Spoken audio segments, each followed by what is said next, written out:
Hello dear students, कैसे हैं आप? आई होप आप सभी अच्छे होंगे। मैं आपका अपना विशाल ठाकुर आप सभी का स्वागत करता हूं हमारे चैनल बी स्कूलर्स अकेडमी पे। तो आज का जो हमारा लेक्चर होने वाला है वो है discussion of class assignment. Thermodynamics class में एक असाइनमेंट दिया था, उसका डिस्कशन हम करने जा रहे हैं। तो चलिए बिना देर के स्टार्ट करते हैं। तो चलिए सबसे पहले क्वेश्चन को डिस्कस कर लेते हैं। Question number 1, it states that the standard state of substance is the, मतलब स्टैंडर्ड स्टेट किस टेम्परेचर या प्रेशर पे देखा जाता है? तो प्योर फॉर्म एट 1 बार पे जनरली देखा जाता है। So the correct answer to this question is option A. Standard state जो भी है वो सब्सटेंस की प्योर फॉर्म होनी चाहिए और उसको 1 बार पे मैं मेजर करूँगा। आई होप आप सभी को क्लियर हो गया होगा। तो अगर मैं स्टैंडर्ड एंथैल्पी ऑफ रिएक्शन को या स्टैंडर्ड हीट ऑफ फॉर्मेशन को किसी भी को भी मेजर करता हूँ तो वो मेरी जनरली जो वैल्यूज़ होंगी वो 1 बार पे होंगी। चलिए क्वेश्चन नंबर 2 की तरफ बढ़ जाते हैं। N ideal gas occupying a volume of 2 decimeter cube at a pressure of 5 bar undergoes isothermal and irreversible expansion against external pressure of 1 bar. The final volume of the system and the work involved in the processes. तो सबसे पहले देख लेते हैं हमें क्या क्या दिया गया। हमें दिया गया आइडियल गैस। आइडियल गैस मतलब हम P V equal to N R T use कर सकते हैं, राइट। इनिशियल वॉल्यूम क्या दिया हमें? 2 decimeter cube and isothermal process दी, यानी डेल्टा टी क्या होगा आपका 0 होगा, राइट। इरिवर्सिबल एक्सपेंशन है, इरिवर्सिबल प्रोसेस है। अगेंस्ट एक्सटर्नल प्रेशर यानी कि अच्छा इनिशियल प्रेशर 5 बार था तो P1 हमारा कितना है? 5 बार है। और P एक्सटर्नल जो कि हमारा P2 के बराबर होता है वो 1 बार है। फाइनल वॉल्यूम हमें निकालनी है P2 और वर्क इन्वॉल्व निकालना है। आई होप आप सभी को क्लियर होगा। तो हम सबसे पहले फाइनल वॉल्यूम निकाल लेते हैं क्योंकि टेम्परेचर कांस्टेंट है आपका, तो आप बॉइल्स लॉ लगा सकते हो which is P1 V1 equal to P2 V2, right. तो P1 V1 कितना है? 5 × 2 और P2 V2 कितना है हमारा? P2 है हमारा 1 बार और V2 हम निकाल लेंगे ऐसे, तो V2 हमारा आ जाएगा 10 क्या? Decimetre cube. आई होप आप सभी को क्लियर होगा। Next is your work done. Work done क्या होता है? Minus P external V2 minus V1, क्योंकि रिवर्सिबल प्रोसेस है तो उसके लिए जो फॉर्मूला आएगा वो यही आएगा, राइट। अब P एक्सटर्नल कितना है हमारा? 1 बार, तो -1। और V2 कितना निकला हमारा? 10 निकला है, तो 10। और V1 कितना निकला है हमारा? 2 निकला है, तो ये आ गया हमारा -8 डेसीमीटर क्यूब इंटू बार। अगर यूनिट को चेंज करूँ तो 1 डेसीमीटर क्यूब 1 लीटर के बराबर होता है। इट मीन्स ये हो जाएगा -8 लीटर बार, और 1 लीटर बार जो होता है वो 100 जूल के बराबर होता है। तो the correct answer to this question is 800 -800 joule. So जो मैच कर रहा है आपका आंसर वो है एक तो ये और एक ये, तो हमारा जो आंसर आएगा वो आएगा D 10 decimetre cube and -800 joule. I hope आप सभी को क्वेश्चन जो होगा वो क्लियर होगा। चलिए नेक्स्ट क्वेश्चन की तरफ मूव करते हैं। क्वेश्चन नंबर 3 ये कहता है 1 mole of an ideal gas undergoes a change of state from this to this with a change in internal energy 30 litre atmosphere. The change in enthalpy of the process in litre atmosphere is, litre atmosphere में आपको enthalpy change निकालना है। तो क्या क्या दे रखा है? N आपको 1 दे रखा है, 1 मोल। गैस कैसी दे रखी है? Non ideal. Change of state दे रखा है P1 V1 T1 से P2 V2 T2 तक, with the change in internal energy दे रखी है आपको 30 लीटर एटमॉस्फेयर। एंथैल्पी चेंज निकालनी है, एंथैल्पी चेंज भी आपको लीटर एटमॉस्फेयर में ही निकालनी है। तो आपको पता है H जो होता है वो U प्लस पी वी के बराबर होता है, तो डेल्टा H जो होगा वो delta U plus del P V के बराबर होगा, और यही हो जाएगा आपका delta U plus P2 V2 minus P1 V1 के बराबर हो जाएगा। आई होप आप सभी को क्लियर होगा। चेंज इन इंटरनल एनर्जी आपको दे रखी है 30 लीटर एटमॉस्फेयर, तो P2 V2 कितना हो जाएगा आपका? स्टेट कहाँ से कहाँ तक जा रही है? ये फर्स्ट स्टेट है, ये सेकंड है। तो P2 आपको दे रखा है 4, P2 आपको दे रखा है 5, P1 आपको दे रखा है 2 और V1 आपको दे रखा है 3। तो P2 V2 हो जाएगा 4 × 5 -2 × 3, और ये आंसर ये किस में आएगा जी? हमारा लीटर एटमॉस्फेयर में आएगा, क्योंकि ये सभी क्या है? लीटर एटमॉस्फेयर में है। तो 30 लीटर एटमॉस्फेयर प्लस 20 में से 6 गया, 14 लीटर एटमॉस्फेयर, तो जो जोड़ूंगा वो आ जाएगा 44 litre atmosphere. So the correct answer to this question is option C. You have to mark option C as the correct answer to get full marks. तो चलिए आगे बढ़ जाते हैं। चलिए नेक्स्ट क्वेश्चन की तरफ बढ़ जाते हैं। Question number 4, work out the heat chain when 40 gram of helium gas at 27 degree centigrade undergoes isothermal and reversible compression from initial pressure of 1 atm to 10 atm. Are की वैल्यू आपको given है और answer आपको kilo calorie में चाहिए। तो आपको heat change निकालना है, राइट। तो आपको निकालना है क्यू। आपको प्रोसेस दे रखी है आइसोथर्मल, यानी डेल्टा टी क्या होगा 0। This implies that delta U भी क्या होगा आपका 0 होगा, क्योंकि आइडियल गैस के लिए डेल्टा यू जो होता है वो N C B D T होता है। तो डी टी अगर 0 है तो डेल्टा यू को भी 0 होना पड़ेगा। अब हमें पता है प्रोसेस जो है वो रिवर्सिबल है एंड इनिशियल प्रेशर P1 जो दे रखा है आपको 1 दे रखा है, P2 जो आपको दे रखा है वो 10 atm दे रखा है। R की वैल्यू आपको गिवन है, तो आपको निकालना है हीट चेंज। तो फर्स्ट लॉ ऑफ थर्मोडायनेमिक्स से हमें पता है कि जो डेल्टा यू होता है वो Q प्लस डब्ल्यू होता है। डेल्टा यू हमारा 0 है तो Q प्लस डब्ल्यू आएगा। आपको Q निकालना है तो Q माइनस डब्ल्यू आ जाएगा। W जो होता है वो माइनस, वो आएगा आपका minus NRT ln P1 by P2 in terms of pressure. I hope आप सभी को क्लियर होगा। तो माइनस माइनस प्लस हो जाएगा, तो ये वैल्यू आ जाएगी NRT ln P1 by P2। अगर मैं बात करूं तो हमें मास ऑफ हीलियम दे रखा है 40 ग्राम, तो मोल ऑफ हीलियम क्या हो जाएंगे given mass upon molar mass, तो ये आ जाएंगे आपके 10 मोल। आई होप आप सभी को क्लियर होगा। तो आप बस वैल्यूज पुट करनी है। तो अगर हम वैल्यूज पुट करें तो n की वैल्यू आ रही है 10 यहाँ से, R की वैल्यू ऊपर से दे रखी है 2, ये कैलोरी में दे रखी है। टेम्परेचर आपका था 27 डिग्री सेंटीग्रेड, कैलविन में हो जाएगा ये 300 कैलविन, तो 300। ln की वैल्यू दे रखी है, P1 आपको दिया है 1 और P2 आपको दिया है 10, तो 1/10 ये आपकी वैल्यू आनी चाहिए। इसको अगर मैं सॉल्व करूं तो 10 × 2 × 300 कितना आ जाएगा जी 6000, तो यही आ जाएगा। ln 1/10 को हम सॉल्व कर सकते हैं। ln 1/10 जो आएगा वो आएगा आपका -2.3। कैसे आएगा जी ln 10 की पावर -1 ln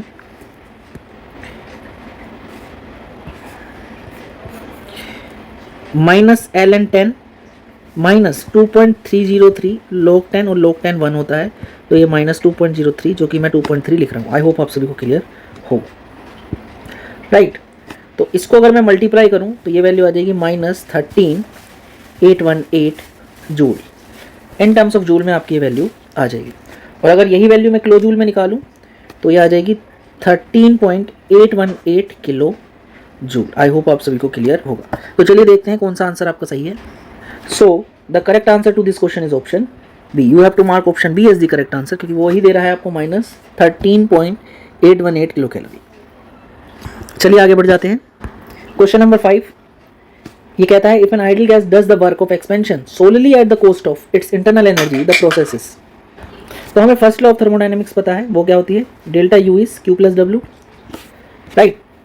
तो हमें पता है वर्क किस पे नहीं, आइडियल गैस है। If N ideal gas does the work of expansion, expand कर रही है solely at the cost of internal energy, यानी कि डेल्टा यू किसके बराबर आ रहा है आपका W के, तो Q को क्या होना पड़ेगा 0 होना पड़ेगा, राइट। क्योंकि वर्क क्या कह रहा है, वर्क सिर्फ और सिर्फ इंटरनल एनर्जी की वजह से हो रहा है, राइट। तो Q 0 होगा, और अगर Q 0 होगा तो कौन सी प्रोसेस होगी एडियाबेटिक प्रोसेस। आई होप आप सभी को क्लियर होगा। So the correct answer to this question is option D. You have to mark option D as the correct answer to get full marks. चलिए क्वेश्चन नंबर 6 की तरफ बढ़ जाते हैं। In order to maintain constant temperature of a system involving an ideal gas heat has to be removed, then what is true. तो सबसे पहले आपको टेम्परेचर कांस्टेंट रखना है, मेंटेन करके चलना है, तो डेल्टा टी 0 होगा। इट मीन्स अगर आइडियल गैस लूँ तो डेल्टा यू भी क्या होगा 0 होगा, क्योंकि डेल्टा यू किसके बराबर है NCV/dt, राइट। तो डेल्टा यू 0 है तो delta U Q plus W होता है फर्स्ट लॉ ऑफ थर्मोडायनेमिक्स से। तो आपका जो Q प्लस डब्ल्यू है वो क्या हो जाएगा 0 हो जाएगा। तो जो W है वो आपका -Q के बराबर हो जाएगा, राइट। और इस केस में देखो तो हीट आपकी रिमूव हो रही है सिस्टम से, अगर हीट निकलती है तो माइनस होती है, तो नेगेटिव यहाँ आ जाएगा आपका, Q जो है वो नेगेटिव है, तो ओवरऑल ये चीज़ आपकी पॉजिटिव हो जाएगी। तो W जो है वो ग्रेटर देन 0 होगा, राइट। तो W अगर ग्रेटर देन 0 है तो W जो है वो -PdV होता है, और अगर P को मैं इस साइड ले आऊँ तो dV जो है वो लेसर देन 0 हो जाएगा। आई होप आप सभी को क्लियर होगा।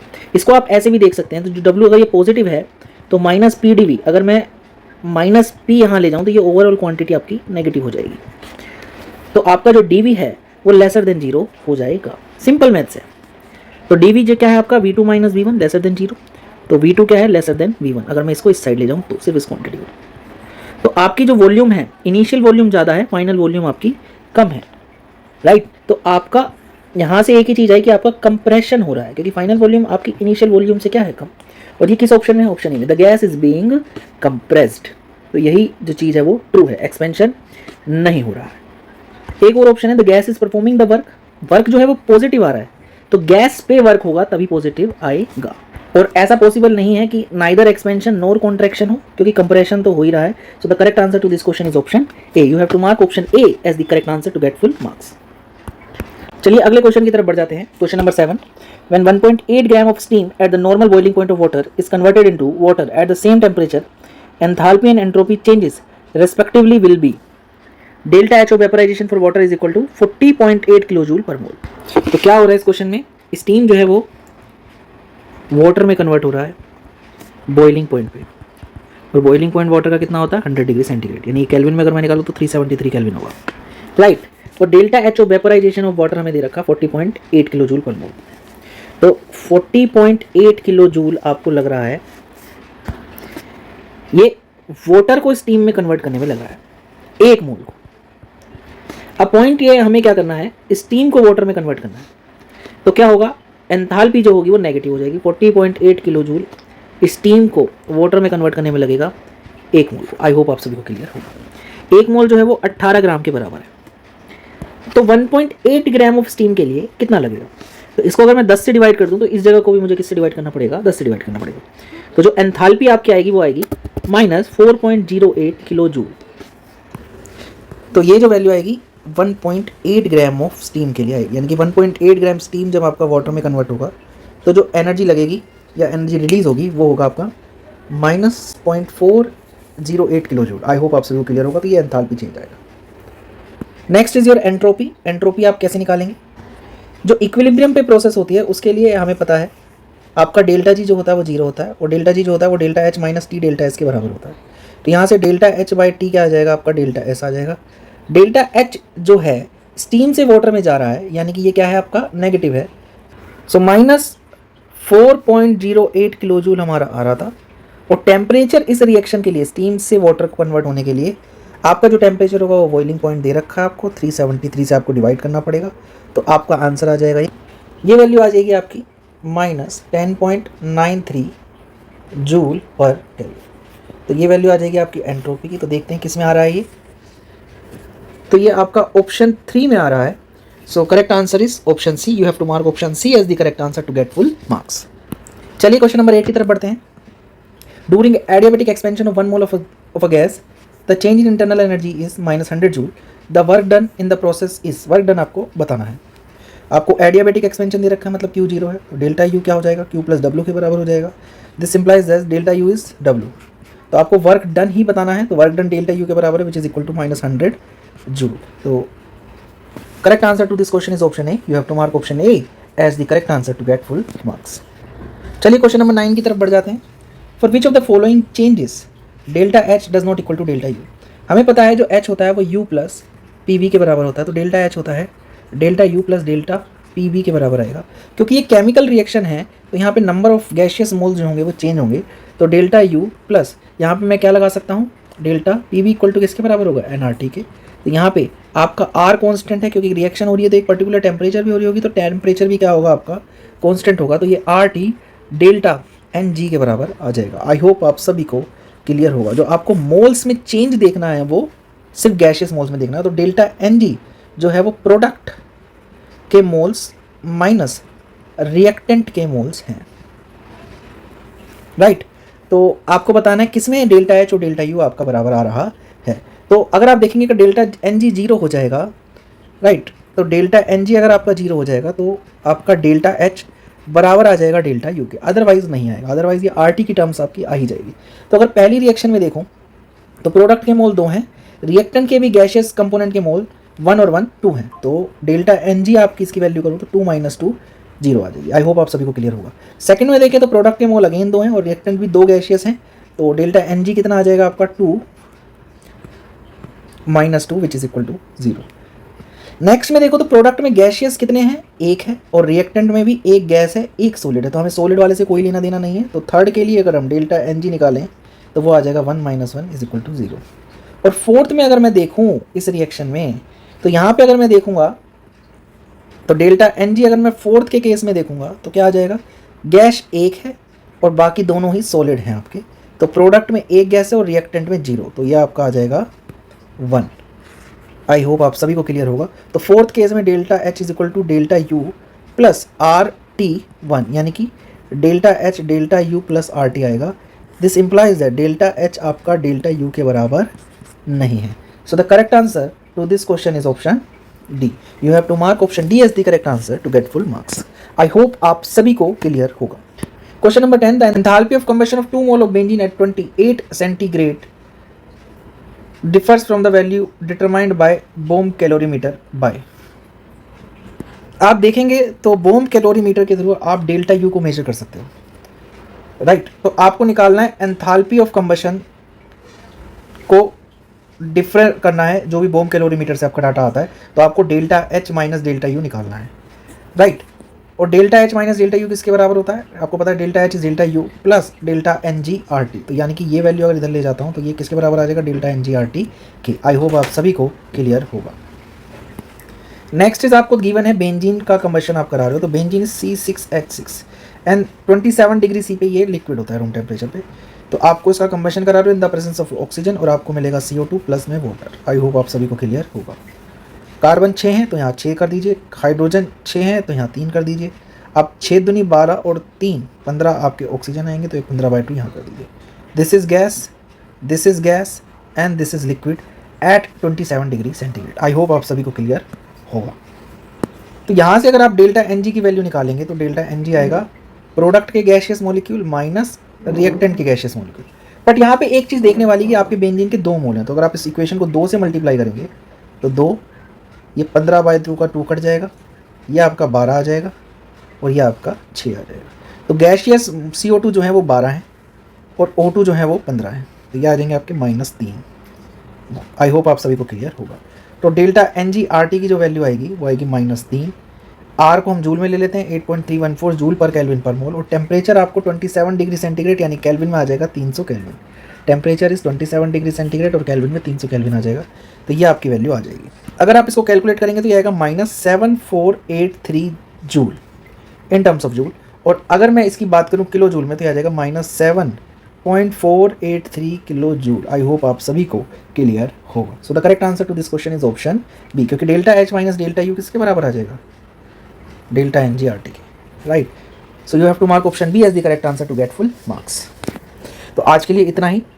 नेक्स्ट असाइनमेंट का डिस्कशन बहुत जल्द आएगा, पहले क्लास में प्रोवाइड कर देंगे और उसके बाद हम डिस्कस कर देंगे। तो थैंक यू सो मच। हमारी वीडियोस को ज़्यादा से ज़्यादा शेयर कीजिए और हमारे चैनल को सब्सक्राइब कीजिए और वीडियो को लाइक कीजिए। सायोनारा। तो स्टूडेंट, हमारे कुछ चैनल जिन्हें आप फॉलो कर सकते हैं, जैसे कि threads, YouTube, Facebook, website and Insta पे हमें फॉलो करना ना भूलें, क्योंकि उस पर हम हमेशा हर दिन एक क्वेश्चंस अपलोड करते हैं जिसका सोल्यूशन हम नेक्स्ट डे आपको देते हैं। आप उसको सॉल्व करके नेक्स्ट डे अपना सोल्यूशन चेक कर सकते हैं कि आपने सही किया या नहीं किया। और अगर किसी को इस तरह की चीज़ों की केमिस्ट्री में किसी तरह की प्रॉब्लम है और कोई भी ज़रूरत है तो वो हमें आप कमेंट सेक्शन में बता सकते हैं, हम आपकी प्रॉब्लम को दूर करने में हेल्प करेंगे। जब तक नई वीडियो नहीं आती तब तक के लिए thank you so much. Sayonara, शब्बा खैर, बाय बाय।